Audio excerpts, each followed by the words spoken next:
నమస్తే, అందరూ బాగుండాలి. ఇవాళ మనం చూడబోతున్నాం టేస్టీ అండ్ హెల్దీ నువ్వుల లడ్డు. ఇది జస్ట్ రెండు ఇంగ్రీడియంట్స్ తో తయారవుతుందండి.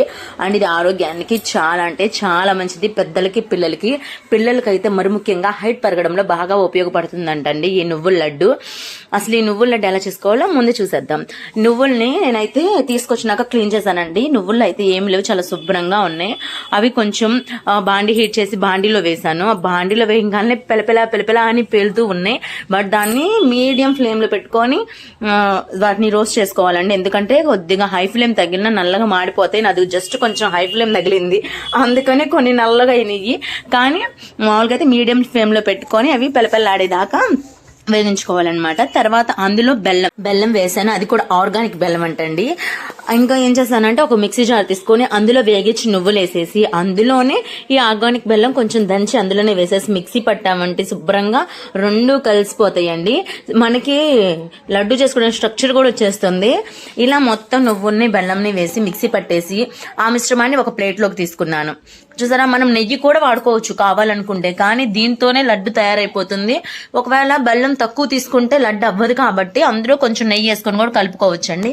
ఎందుకంటే నెయ్యి కూడా ఆరోగ్యానికి చాలా మంచిది కాబట్టి నెయ్యి కూడా వాడుకోవచ్చు. నేను చూసారా ఇలా ఆ మిశ్రమాన్ని అంతా ఇలా ఒక ప్లేట్ లో తీసేసుకొని ఇంకా దాన్ని లడ్డు చుడుతున్నాను. చూసారా, మనకి లడ్డు వచ్చిన స్ట్రక్చర్ లో చుట్టుకోవచ్చు. నాకైతే రౌండ్ స్ట్రక్చర్ లో అంత ఈజీగా రాదు.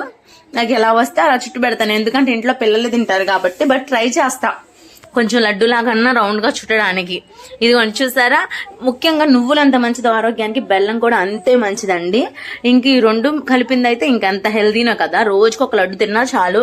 నేనైతే ఈ లడ్డులు ఉంటే మాత్రం ఖచ్చితంగా రోజు మా వారికి ఒకటి, మా పిల్లలకి చెరొకటి పెట్టి పంపిస్తూ ఉంటాను. అని ఇంట్లోనే తినేస్తారు. చాలా అంటే చాలా బాగుంటాయండి. మా పిల్లలకి కూడా చాలా ఇష్టం. కొన్నిసార్లు తినని మారం చేస్తారు. అప్పుడు ఏం చేస్తానంటే కొంచెం ఫోన్లో ఏమన్నా బొమ్మలు చూస్తున్నప్పుడు తీసుకెళ్లి నోట్లో పెట్టేస్తాను అనమాట. కొంతమంది తినరు కదా, అలాంటప్పుడు ఏం చేస్తారంటే ఒకవేళ వాళ్ళు ఫోన్ చూస్తుంటే తీసుకెళ్లి నోట్లో పెట్టేసేయండి. లేకపోతే ఒకవేళ లడ్డు తినకపోతే నేను ఫోన్ ఇవ్వనని చెప్పేసేయండి. ఫోన్ చూడకుండా తినే పిల్లలైతే మరీ మంచిది. శుభ్రంగా చేతికిచ్చేయండి, బ్రహ్మాండంగా తినేస్తారు. ఇది అసలు పిల్లల ఆరోగ్యానికి, హైట్ పెరగడానికి చాలా అంటే చాలా మంచిదండి. Thank you so much. ఈ వీడియో కనుక మీకు నచ్చితే ప్లీజ్ లైక్ చేయండి, షేర్ చేయండి అండ్ నా ఛానల్ ని సబ్స్క్రైబ్ చేయండి. Thank you.